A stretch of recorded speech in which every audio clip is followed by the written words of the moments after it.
Hello mga ka-doodles, mga ka-offloader, mga ka-OFW, mga ka-earthlings. Good evening, good morning. Kung saang panig ka naman sa mundong Earth ito. So kung napadaan ka sa aking channel, wag pakipindot ng subscribe button. Nagtitrade tayo ng Philippine stock market. So paalala lang po, hindi po ako financial advisor. Pumilit na mag-YouTuber. Baka kumita daw kuno. So, educational purposes lang po to at saka tawag niyan entertainment. So, wag niyong gamitin ito sa na magbili at magbenta. Ika nga ni daguhoy ija-ija ahu-ahu tadyo sa pagbili at sa pagbinta, So, meron akong, kung gusto mong manood ng mga about sa stock, meron diyan paano mag-trade, paano mag-open account, meron tayo diyan, So, meron tayong pag-usapan din na tungkol sa, kasi kung ano bang maganda mag-invest, condominium or magbili ka ng condominium or magbili ka ng stock, So ano bang magandang lahat yan naman yan sila maganda kasi investment naman yan at tutubo naman talaga yung doon Pero may mga advantage, disadvantage, ganun yan Pero sa matotal, doon din papunta yan Kumita ka, nagkaroon ka ng property, So, meron akong ikumpara yung mga REITs. Kung alam niyo yung mga REITs sa Philippine stock market. Yung REITs, yan yung mga nagpapa-rent ng mga offices, hotel, o mga mall, o mga office, open space, o O nagsusupply ng kuryente ba, ganon. Tulad ni Sirit, Erit, Properties to, di Pelrit, yan mga kondo, ganon. Kung alin ba maganda, kung magbili ako ng condominium or i-invest ko dito, So, unang-una, sa condominium ay kailangan mo ng pera. Itong stock naman ng mga REITs, kailangan mo rin ng pera. Di ba? So, yung condominium naman, pagdating ng panahon, kung wari, gawin mo siyang investment, so papaupahan mo. Pag may nag-rent, so may pumapasok na pera sa'yo, Dito din sa REITs, pag sa mga REITs din, kung may tumaas yung presyo, kikita ka rin. At ang nakaano lang dito sa REITs, apat na beses sila namigay ng dividendo sa isang taon. Yan, may 0.11, yan, November 25, August, May. So, yan, obligado sila na magbigay sa kinita nila sa So, ibig sabihin yan, kumikita sila kasi may sila, di ba? Mayroon silang pinaparentahan. So, ibig sabihin, kumita yan, may na So, ang sa kondo, ang ROI mo sa kondo, yung return of investment mo is para sa akin, sa tingin ko, medyo matagal-tagal lang. Pero kikita, ganun pa rin yun. Kasi kunwari, magkano bang isang unit na kondo na normal lang? So, sabihin natin 3 million, 3 million. Yan, 3 million. So, yung 3 million na yan, binayad mo siguro, kasi pwede naman umutang ka, pwede ka rin kung may spot cash ka, may 3 million ka na cash, so 3 million lang yan. Pero kung may nag-utang ka sa bangko, nag-loan ka dito sa Middle East, yung 3 million mo, baka maging 4 million na yun, di ba? Kasi may interest pa sa inutang mo So, baka pa yun. So, example na lang, 3 million na lang sabihin natin. Kung yung tapos pinaparentahan mo yung unit mo. Kasi para investment nga eh. Kung ginamit mo lang siya na para may matirahan ka, ano yun, iba namang usapan yun. So dito tayo sa nagpaparent ka para investment din siya. Para maikumpara natin dito sa mga REITs, ano, kung ano bang ano. So yun na nga, 3 million. Tapos pinarentahan mo siya ng magkano ba rental ngayon ng ano sa Manila, magalang pwesto, ano ba? May mga 30,000 kaya o so example na lang to 30,000 ang isang buwan ano. Meron bang ganun? So example lang to. So yung 3 million mo, i-divide mo ng 30,000 a month na nag-rent. So 100 months. Divide mo ng 12 para malaman na to ilang taon. So, walong taon, di ba? 8 years. 8 years bago bumalik yung, ano mo, yung 3 million mo. Parang tagal masyado, ano? Sabihin na lang natin para discounted 5 years. So, siguro tag 50,000 siguro ang ano doon. Magkano ba kung 5 years ang ano? Kung 5 years, 3 million mo, divide mo ng 50,000 ang rental. Grabe. 3 million na kondo. Meron bang ganun? Tapos 50,000 rental. Mahal, ano? So, 60 months. Divide mo ng 12. So, 5 years. So, 5 years bago babalik yung 3 million mo. Matagal, ano? Yung return of investment. Pagdating naman ng 5 years, so, masabi mo na kumita ka na kasi naibalik na sa iyo yung 3 million tapos may unit ka na kondo, ano. So, yung unit mo, yun yung kinita mo sa ano mo, sa kondo mo, di ba? So, yun yung kinita niya. Or yung unit. Pero, ang ano kasi doon eh, yung 50,000 na monthly, bawasan mo pa yun siya ng mga anik-anik diyan na babayarin sa ano, yung mga maintenance, monthly dues na para sa security guard, o baka kasama na yung parking lot, ganon. So marami kang babayarin eh, sa 50,000 mo eh. So, tapos, so yung 50,000 mo, baka hindi na 50,000 na lang ang matanggap mo, ano? Baka 40,000 na lang, ganon. So, napahaba tuloy yung ano. So, ganon na lang, sabihin na natin 5 years pero may marami ng ano, di ba? So, bago ka kikita. Pero paano kung kilala niyo naman to si Phil and Biz, ano? Si Phil and Biz, nagbibinta ng kondo to eh. Pero pwede mo siyang bilhin sa stock market, sa Philippine stock market, si Phil and Biz. Kasi meron siya, tradable siya eh. Hindi siya mabenta, kaso lang, yung ano niya, bagsak siya eh. So, halos lahat yung properties yata, down yata ngayon. Ito, medyo maganda to si Irit Ayala. DMPR, down din siya. So, RCR, ito Robinson, medyo okay. So, Mega REITs, down din. So, halos proper, itong mga REITs, ano, down siya na, ano. Pero, sabihin na natin, example, halimbawa na lang si PhilREIT. Ano. Yung mga REITs kasi, mayroon kang 3 million at gusto mong mag-invest talaga. So, tapos na ta doon sa, ano, sa condominium.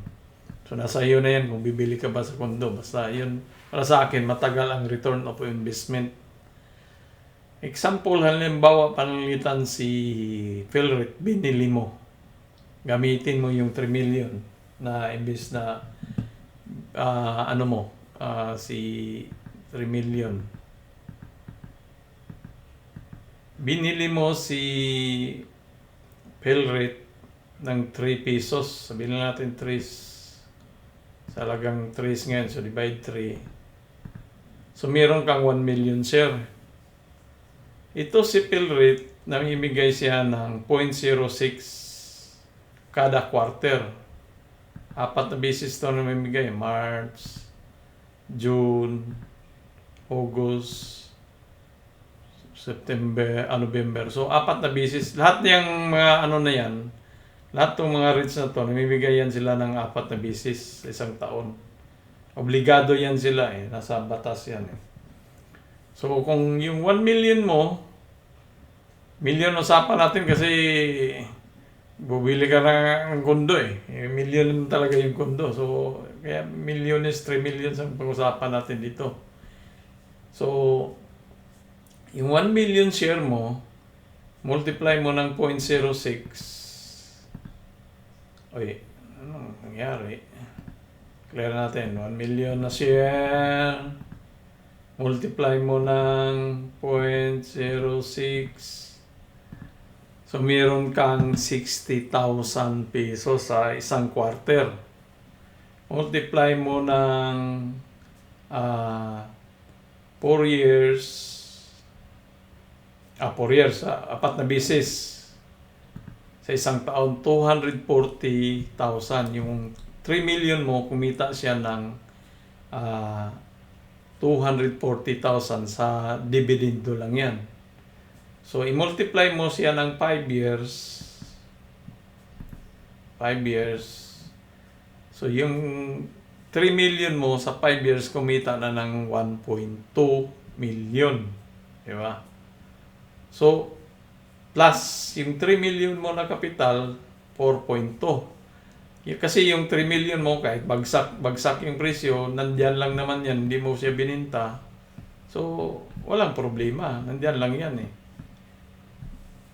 So, kumita ka ng 1.2 million kay PhilRate, Dito mo. Paano kung umangat si PhilRate? Kasi sa ngayon talaga ang properties medyo alanganin. Pero hindi naman pwedeng palagi lang dito yan eh. Kasi ang negosyo kasi cycle eh. May umikot-ikot din eh. So, matagal na sila dito na nakababad sa baba, 23, so mga 3 years na, di ba?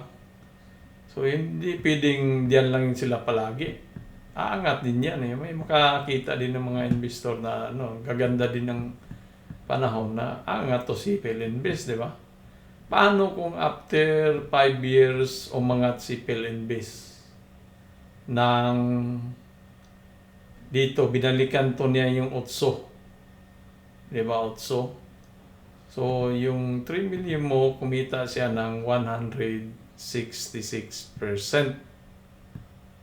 So, ibig sabihin, 3 bili mo, umabot ng 8, 5 kinita niya, di ba?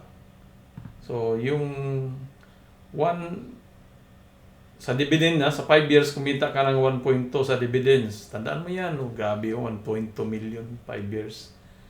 So, yung 1 million share mo, yung 3 million yan, binili mo siya ng 3, so naging 1 million share ka. Multiply mo pa siya ng 5 pesos kasi 3 mo binili, tapos binalikan yung 8 after 5 years. Grabe naman 5 years. Diba? So, example lang yan. Parehas yung pintada natin sa kondo eh. So, times mo ng 5, may 5 million ka ulit. So, 5 million plus 1.2 million is kumita ng 6.2 million yung 3 million mo. Tapos, balik pa. Nandyan pa yung 3 million mo, di ba? Nandyan lang yan eh, kasi hindi mo naman bininta eh. So, kumita ka. Kung ibinta mo na, siya sa after 5 years, ibinta mo na yung mo, kumita ka ng 6.2 million plus 3 million. So, nandun pa yung, malaki yung kinita mo, di ba? Kung yung tataas eh, Paano naman kung bumagsak Kung bumagsak kinita mo lang na pero baba na to si PhilRate PhilInvest mababa na siya eh. Dahil nga yung bakit bumagsak to, dahil yung bintahan ng condominium siguro ngayon, sobra-sobra. Maraming supply. Siguro, pero darating din panahon na magkulang naman yung demand, madami naman yung demand, tapos kulang yung supply, so aangat din tong presyo, ano? So, after 5 years, kumita ka ng 6.2 million pag inangat to niyang ano. Babagsak man yan, pag zero, grabe ano yan. Hindi na tradable to kung andito na sa zero. 97% lang kung ibabagsak siya sa zero, di ba? 97. Compare kung maabot niya ulit tong 8%, yan, 166. So, yung niya, yung risk factor is malaki pa rin yung reward mo, So, ito yung nakaganda sa rates compared mo sa magkaroon ka ng kondo. Kasi after 5 years, yung kondo mo is unit lang. Nandiyan lang yung unit. Tapos bumalik yung 3 million mo, pero barya-barya. Pero at that time na bumalik, baka hindi buong 3 million ang hinawakan mo . Baka 50,000 lang hinawakan mo kasi buwan-buwan ka nga tumatanggap ng 50,000 tapos ginagamit mo yung 50,000 na yun kung saan ganun. Kasi akala mo kumita ka na. So, yun yung disadvantage din sa condominium. Kaysa dito, ito si Eric. Ito Ayala. So, ngayon mataas, maganda yung So, kung ako naman, mamili ako ng rates na mas piliin ko to si rates akasa si rate itong tungkol sa kurente ito . Yan, dito pa dati yan, Tinitrade ko siya dati, nag-trace na. Dati dito ko bumili, tapos hindi na minsan kalimutan, wala na. Umangat na siya . Ayan, nag-trace 50%. Ito yung si Erit, saka ito yata si RCR. Parang ito yung medyo bit ko sa na to. Meron pang Vista Land yan, Vista Rit, pero hindi ko na sinama di ba? May Vista. Kay Bilyar. Pag Bilyar kasi wala may tayo dyan puro bagsak yung wala dito. Vista, Vista, Birit yata Birit.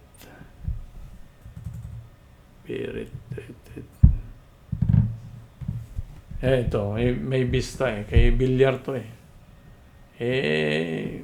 alam nyo na yung ni Bilyar, parang may mga hindi yan natin yan kasi rich din yan.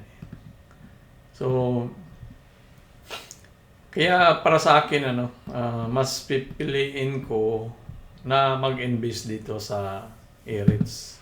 Kasi at the end of the 5 years, nandyan pa rin yung 3 million ko, buo pa rin siya na kumbaga wrap up natin sa after 5 years, buo pa rin yung 3 million ko, plus kumita ako ng 6.2 million, kung mahit yung 8 sa after 5 years. So, lang naman yun, hype na Kung hindi man, kumita ko ng 1.2.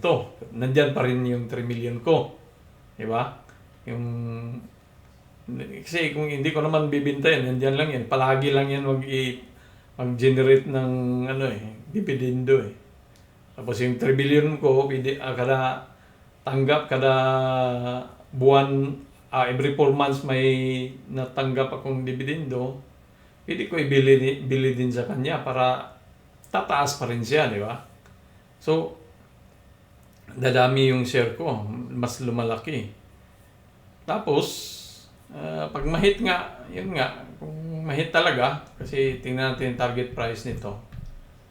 Target price forecast. Yan, 3 yung forecast. 1 year yan na forecast. 3, di ba? So, 1 year lang yan. 25% na tubo. Tas kung umangat pa yun, di ba? So, ito si Erit. Yan, target price nila is 47. Nasa 40 na, malapit na dito, ibabaw. Si RCR, target price is 8. So, paano na lang kung itong si sinong ito, mga malaki magbigay, 0.11, oh, 0.11. Kasi mahal siya eh. Si RCR. So, si Emirates, kano binibigay? 0.25, oh. Mas maano, di ba? Mas, itong si DMDR, Double Dragon to, alam ko eh. So, 0.024, bago pa lang maliit. Si Sirit, Sirit 0.049, si Birit, si Bilyar 0.049. So malaki ito si Irit 0.62 o saka si RCR. Depende kasi Emirate. Pag mahal yung price, medyo mataas-taas yung bigay nila ng dividendo. So, yan lang. Nasa inyo na yan, mga ka-doodles, mga ka-uploader. Huwag gamitin na ito isang hindi ko naman na hindi maganda magbili ng kondo. Pero sa akin lang pananaw, na mas pipiliin ko mag-invest sa REITs kaysa condominium. Parehas lang din naman sila, kumikita ka rin. Pero, parang kasi, pag finish line, magkatanungan, nasaan yung 3 million mo? Andiyan pa. Yung sa kondo, 3 million ko, parang, ang natira, ito lang 50,000 eh, kasi yung iba, wala, buwan-buwan, nagagastos, di ba? Bili ng So, yun yung doon sa, comparison ko sa REITs at saka PhilREITs. Yan. Yung REITs, owns, operate, finance, real estate, mga storage, ganon yung mga REITs, So, yan lang po. Diyos mi amigos, mi amigas, babus!